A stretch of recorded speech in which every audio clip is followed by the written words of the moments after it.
Welcome to all of our participants online today. My name's Angela, I work at Onkaparinga Libraries, and today we've got Fleur+McDonald with us. We're very excited that we were able to reschedule this because we were meant to talk to you last year when SA went into lockdown. So yeah, it's been a long time coming, but here we are. And when we were going to talk to you last time, you had a different book. Yeah, it was the Shearer's wife. Yeah. Now we've got, I can't see it's my background, but now we've got this book. So you've been busy in the time since we were going to talk to you last time. Yeah, so because we only had, I think it was the day before, and you guys went into lockdown again, which was all a little unfortunate. So yeah, anyway, it's good to be here. It was very unfortunate. Yes, it is. So thank you. If you would like to put Fleur's book on hold at the library, because we have lots of copies, you can do that through the internet, online, phone, or you can come in and see us. But you can also put them on hold at any library in our state. You can purchase the book through Dimmock's at Glenelg, and again, you can probably purchase it at all the bookshops, but we like to mention Dimmock's Glenelg because they make a big effort to stock all of the books that we have on for Talks for. So Dimmock's Glenelg is where you can purchase your copy. And I'd like to thank Alan and Unwin for giving us the opportunity to speak to Fleur today. That was awesome. And lastly, if any of the participants want to ask questions, they can do so by clicking on the Q&A button at the bottom of their screen. If you can't see the Q&A button, if you hover your mouse around the bottom of your screen, the Q&A button sort of pops up. It's like a hidden bar, but you can ask your questions in there, and I will attempt to relay them all to Fleur. So with that, I will start. My first question is, obviously, I've just been chatting to you about your farm and that you're on a 2,000-acre property in Western Australia. And I wanted to know, how do you have time with a property that size to write books? My full-time job now is to write. So I live on the outskirts of Esperance. So I left. I had a divorce about 7 years ago, and at that point I was, working full time on the farm, but I was also looking after my mother-in-law who had terminal cancer and 2 kids with disabilities, and that was a fair bit of a juggle then. But now it's sort of like writing's my full-time job. I share farm with a friend of mine out on the farm, and I've got the best of both worlds. I could go out there and get my fingers dirty, get my feet and my fingers back into the dirt where I really feel like I belong. But because Alistair does all of the cropping and then runs his sheep there, I'm not expected to actually do anything. I can turn up and help, and he loves it when I do, and his 2 kids work out there as well. So there's not a huge call for me, but I can come and go as I like, and it just works really well. I get to go out and play farmer still, but with there out being any call on me. So I actually had spinal surgery 3 years ago, and I find it very difficult to work physically for any length of time anymore. So so it just works really well the way that we've got it set up at the moment. Oh, that's fantastic. Good. That all went well. Do you have a routine that you follow or a process to get you in the frame for writing? So if my friends were here and I said to you, I'm the most organised person and I write every day, they would tell you that I'm lying. I would like to be that person, but it just doesn't seem to work very well with me. I do lots of other things as well. So I'm the secretary for the Esperance Agricultural Society, and I'm the secretary for the Australian Women in Agriculture Board.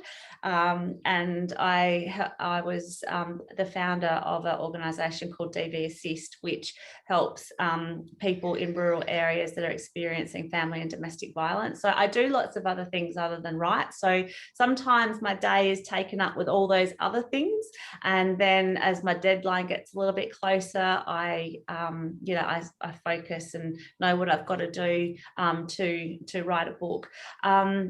writing every day is really necessary, and I do write every day, but not necessarily just on that book or whatever I'm writing.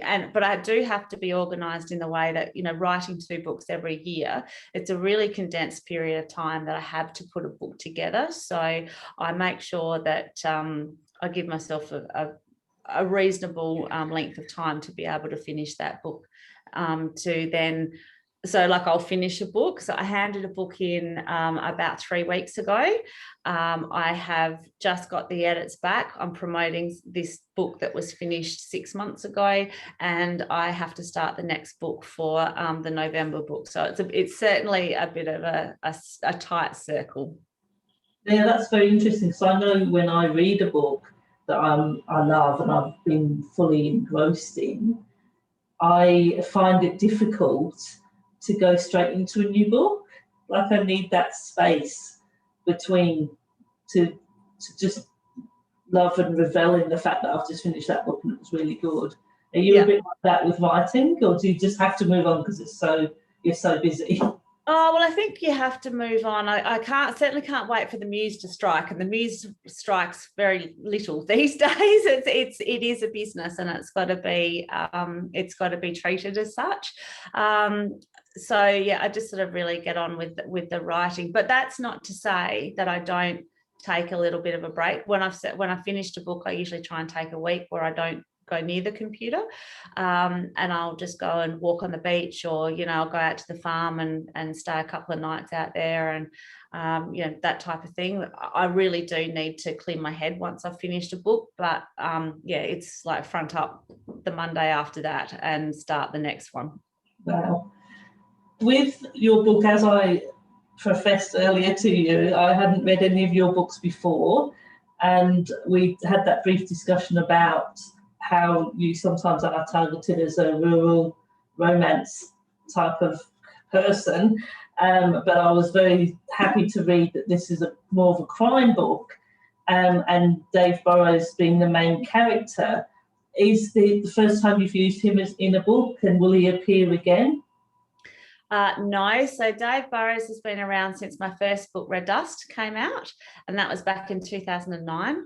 And he appeared very briefly in Purple Roads and Silver Clouds and Crimson Dawn, and then from Emerald Springs onwards, he has been a staple in all of the books. He has got a cult following from my readers, and I'm just so grateful because everybody loves Dave, and I get to write about him all the time. This, you know, flawed but perfect man, and I joke that if he was real, I would have married him years ago. But yeah, I don't know that I would write a book without Dave now. It just seems to be that everybody loves him and they sort of want more of him. So the books that come out in November are the rural lit books that you know, have a strong female lead character, and they still feature Dave in them and his new wife Kim. But these books, like From Something to Hide, there's 5 in that series, and they start off with Fool's Gold, and then it goes to Without a Doubt, Red Dirt Country, and this one now, Something to Hide. So Something to Hide is the sequel to Red Dirt Country. So Red Dirt Country was left with a massive cliffhanger right at the end of that book, and Something to Hide has followed on from that. And I'm just writing book 5 now for the Dave Burrows early series. So these books take you back to the early 2000s. Well, they actually start in 1999, and they take you back to when Dave was first getting started as a detective, when he was really wanting to get into the stock squad. He's married to a girl called Melinda with 2 small little baby girls, and yeah, he is struggling with this relationship. And one of the core themes in this book is, you know, unless you're a copper's partner, it's very hard to understand the fear that you face. It's not going to be every day, because you sort of get, I don't know if you would ever get used to it, but you know, the fear that your partner isn't going to come home is a big thought process for coppers partners, in which I talk about that a lot in this book. But yeah, so Dave is certainly a staple, and it's no spoiler telling you that in the November books he's with his new wife called Kim. She's been around since Emerald Springs, but the fact of the matter is they were childhood sweethearts back when they were 17 or 18. So yeah, he's been around for a while, and I just love writing him. It's very easy to write because I know him so well. It's funny because my next question was going to be about Dave, because often when I read books, the characters are quite important to me, and I usually really love the characters. But in this book, I liked Dave, but there was aspects of him that you just get annoyed by him. And the fact that I did feel a bit of sympathy for his wife, with, as you've just mentioned, being the copper's wife and the worry that goes with that. And I thought you have portrayed him with his faults, which a lot of authors don't do with their main characters. The main characters are so perfect. So is that an intended, the reaction I had, is that sort of an intention that you would promote, have him as a really well-formed, real person? Yeah, that's interesting, because it's not very often I hear that Dave annoys somebody. It's usually everybody has got a set against Melinda because she's been a cow, and she is, she is a cow. She's very black and white, and there is very little understanding. And I think, coppers don't go in to be coppers without a real severe need to help people. And, sometimes these coppers are the only people that the victims have got to rely on. If they've been through a heap of trauma, or someone's been murdered or something, the coppers are the only people that they've got to rely on. So certainly, and policemen take that really seriously. So I've got a detective friend who lives in Perth, and he reads everything I write, and we've been talking about this whole Dave/Melinda relationship, and he has certainly told me stories of some of his colleagues that have had similar relationships to this, and it's a very real, what goes on between Dave and Melinda is very real. So it's not very often that Dave is annoying to somebody. Like I say, it's more the other way around, but he's very driven, and he has got a lot of integrity and need to help his victims. And, he does put them over his family at times, but he's also at this point quite young and brash, and really pushes the boundaries. He's a bit of a hothead. Yeah. But, his integrity is huge, and his need to make sure that the person that he is protecting it comes out on top is paramount. Oh, yeah, I picked all of that up, definitely, but probably because I haven't read the earlier books, just what Mel was describing, I thought, yeah, that would be very real and horrifying for a wife. Yeah, and that's true. Yeah. Yeah, and I thought from Dave's perspective, having to put up with the father-in-law wouldn't have been very nice either. No, the father-in-law really is a pain in the ass. But there are people like that in the world. That is very true. So on to another question. Where do you get your inspiration for this book and all your books, really? So often I'll read an article in a newspaper, I'll have a conversation with somebody. With Emerald Springs, that just came, this is just a story that I would normally tell, that it came from a conversation I had with my dad, who used to be the treasurer of the Carrollton Rodeo Committee, and I said to him one day, what do you do with all the cash when you're coming home? Because, it's not just like $5 or $10 that they've got going through the gate. They've got loads of money as people come through the gate. And I said to him, what do you do with it? And, the Carrollton's in the Flinders Ranges, and there's lots of big creeks and gum trees and hills there. And it would be very easy to carjack somebody on the way home. And he said, I just, I leave it in the boot of the car. No one's going to look there. And I said, what if you get carjacked? And he said, he gave me that look that mum and dad have been giving me for all of my life, when my imagination just gets a little bit too much. And it's like, Fleur, your imagination's run away with you. And he just said, Fleur, that's not going to happen. And I said, oh, well, maybe not, but I can make it happen. So that was the opening scene in Emerald Springs, was a carjacking and taking the money. And interestingly enough, the Carrot and Rodeo Committee, after that book came out, decided to employ security guards for their treasurer to be able to take the money to the bank that night. And Silver Clouds is another one. I was listening to a story on the ABC radio on the Drive program with a guy called Barry Nichols, and he was talking about these 2 rings that have been found at a waterhole up north, and there was engraving on them, but nobody knew who the rings were. And he said to the listenership, text in, so you can win a magnet or an ABC hat or whatever, text in with the first paragraph of this book that's got, the rings in it. And when he interviewed me that after I had finished writing Silver Clouds, I said to him, do you remember that story? And he said, yes, I do. And I said, well, this isn't the first paragraph. This is the whole book about those rings. And it was just something that absolutely piqued my interest. And the book that I'm writing at the moment, I read some stories about some ghost ships that have turned up on the shores of can't remember what the island's called, and it had like 200 kilograms of cocaine in it, and it's been floating around the ocean for like 2 years. And I thought, wow, you've got to be able to do something with that. So that's where I'm starting with that book.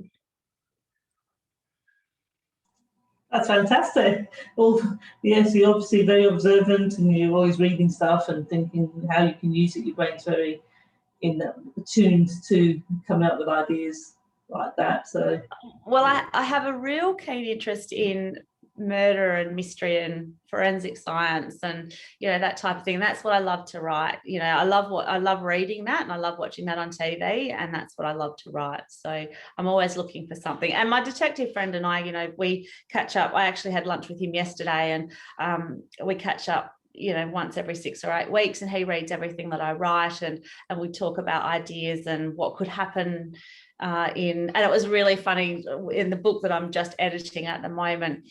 We're right at the end of the book, and we're having lunch at a pub up in Perth, and I had just whizzed off to go to the loo. We'd had this really in-depth conversation about what we were going to do, and I just whizzed off to the loo, and it gave me time to think. And I came back and I said, I've got this idea, and it is. And he said, I've just thought of that. So we work really well together, and we often have the same ideas to make sure that the book is going to go forward. So it's really great. He's a wonderful resource and a wonderful friend. So I'm very lucky to have him.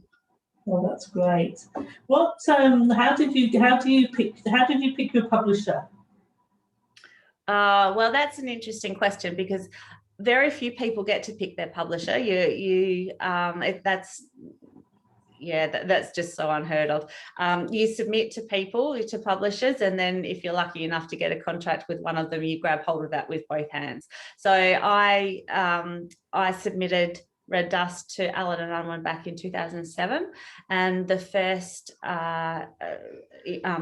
bit of correspondence I had with them was that my writing was strong and commercial, but it wasn't what they were looking for at the time. And Rachel Treasure's book Jillaroo had only been out a couple of years, and that had gone gangbusters and had been published by Penguin.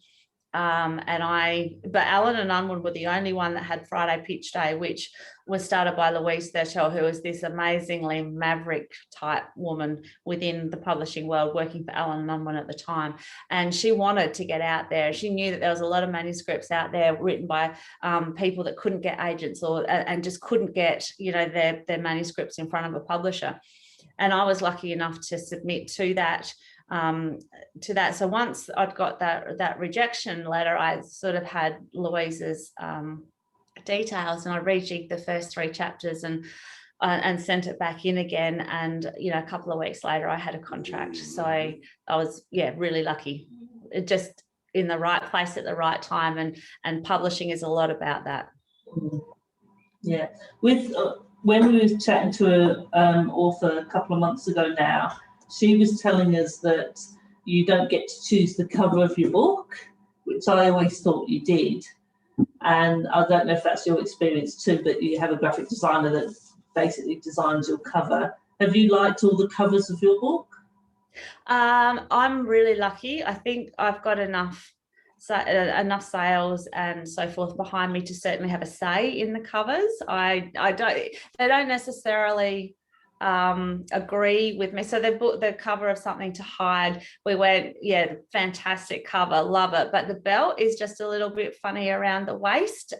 Is there some way that, and I said, perhaps we could get a more peach-like bum, that was sort of what I said. And it's really hard because that's Dave on the cover and everybody has got an image of how Dave is going to look. He's someone who thinks, I don't know, Brad Pitt's handsome, someone else is going to think that Tom Cruise is, so we don't want to put Dave's face on the cover, so we've got to have all these other parts of him. And so we had the bum on Something to Hide, but we've got the groin on Red Dirt Country. So we're doing our best to cater for everybody.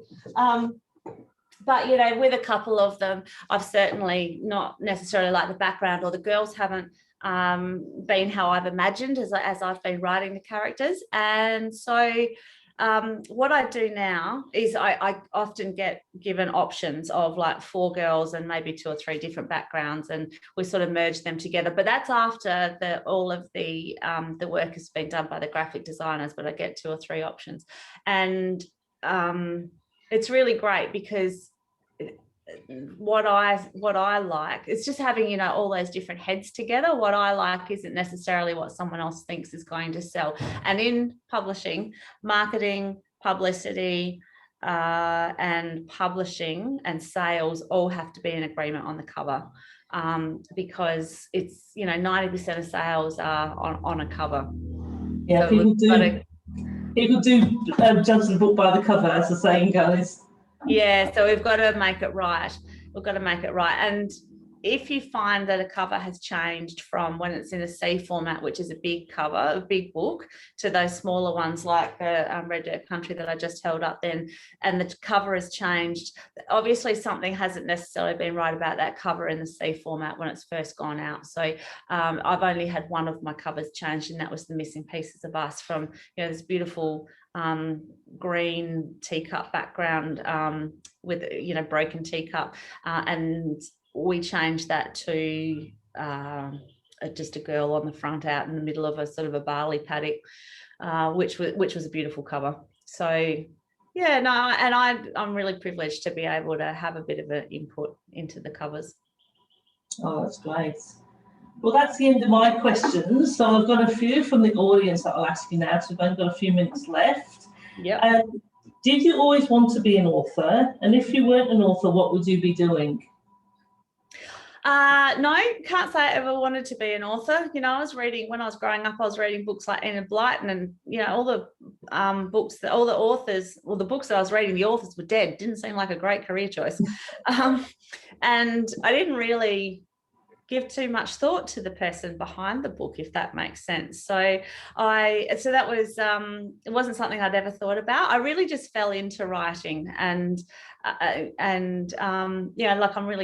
I love it, and it's something that obviously I'm lucky enough to be able to make a living out of it. But I think Mum and Dad always knew that I should do something with writing, because they gave me a course, a creative writing course, which I actually never completed. I did 3 modules of it and then got the contract for Red Dust, so I didn't get to complete it. But I love farming, and that was what I really wanted to do when I left school. So I went farming for 25 years or something, and yeah, I'm still as involved as what I can be now. So yeah, the writing and the farming are actually a really good mix for me.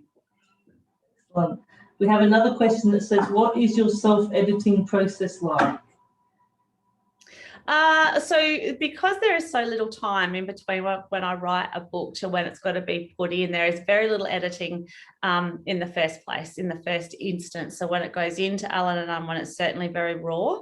I tend to, if I get stuck, I seem to get stuck about 20,000 words in, so whether I write myself into a corner or whatever happens there. And then I go back to the beginning and I edit. And then I can continue on. And then often, like, I'll write a chapter, I'll go back and edit that, write another chapter, go back and edit that. A lot of people say don't edit until the end of the book, and that's great if you've got that time, but I don't have that time. So I edit as I go, and then goes into Allen and Unwin. then we have a massive big edit. Well, the first edit's always really huge. Do that, and I get about a month to do that. Yeah, and then then we've got 3 edits in the process of. So from when I submit it, there's usually 3 edits to go through before it goes to publication. Excellent. And my last question is, where do you like to write? Anywhere, mostly outside. I certainly prefer outside. I've got a little table underneath the gum tree out in the backyard there. So I live on 5 acres now, and I've got a lot of bush on it. So outside somewhere. I do have to write inside, when it's freezingly cold and rainy and all the rest of it, but I find it a lot more tricky to write inside. When I was still working out on the farm and first writing, I used to write longhand when I was behind the sheep and shifting sheep and in a shearing shed and that type of thing, and that used to work really well. But yeah, the outside bit seems to be the better bit for me. Excellent. Well, that is all the questions that I have. So I wanted to thank you for joining us today. It's been awesome to chat with you. Yeah, it's been great. Thank you, audience, as well. And I will send some feedback. I will send some feedback forms out to the audience to get any feedback from them. And you can follow our Facebook page for more events like this, or look at our website that will list everything as well. And obviously, when you come into any of our libraries, there'll be publicity around in that way as well. So thank you. Yeah, it's been really interesting talking to you today, and I hope you have a good rest of the week. Yeah, thank you. Thank you for having me. I really appreciate it. All right. Thanks, everyone. Bye. Bye.